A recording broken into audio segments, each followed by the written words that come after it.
अस्सलाम वालेकुम नाजरीन, उम्मीद है कि आप लोग सब खैरियत से होंगे। आज मैं आपके साथ एक इंतहाई अहम मौजू के ऊपर बात करने जा रहा हूं कि नाजरीन, क्या कभी आपने सोचा है कि जिस जमात ने पाकिस्तान बनाने में अपना मेन किरदार और पाकिस्तान बनने के बाद वो जमात क्यों सवाल पजीर का शिकार होती हुई नजर आई हमें तहरीक में।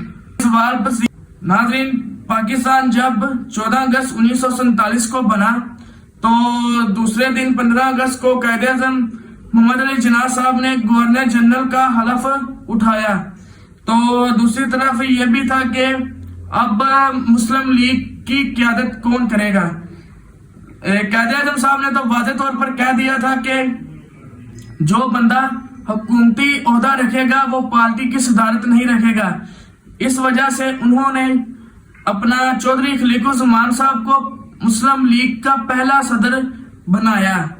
यहाँ बदकिस्मती के साथ कायदे-ए-आज़म मोहम्मद अली जिन्ना साहब की वफात के बाद ये असूल तोड़ दिया गया। चौधरी खलीकुज़्ज़मान साहब मुस्लिम लीग को उस तरह से नहीं थे चला पा रहे, क्योंकि मुहाजिरीन का मसला हो या और इस किस्म के मसले हो और उनमें जरा उन्हें दुश्वारी पैदा हो रही। लियाकत अली खान साहब जो थे वो खुद ही पार्टी के सदर बन गए और साथ में वो वज़ीर आज़म भी थे। ये वही लम्हा था जहां से मुस्लिम लीग का ज़वाल शुरू हुआ, क्योंकि पार्टी जो थी वो तहरीक से निकल के इक्तिदार की तरफ गामजन हो गई थी। पार्टी को सिर्फ और सिर्फ इक्तिदार की तरफ जाना था, एक सिर्फ शुरुआत थी। आप जानना चाहते हैं कि आगे क्या होता रहा है तो आप जाके मेरे चैनल को सब्सक्राइब करें।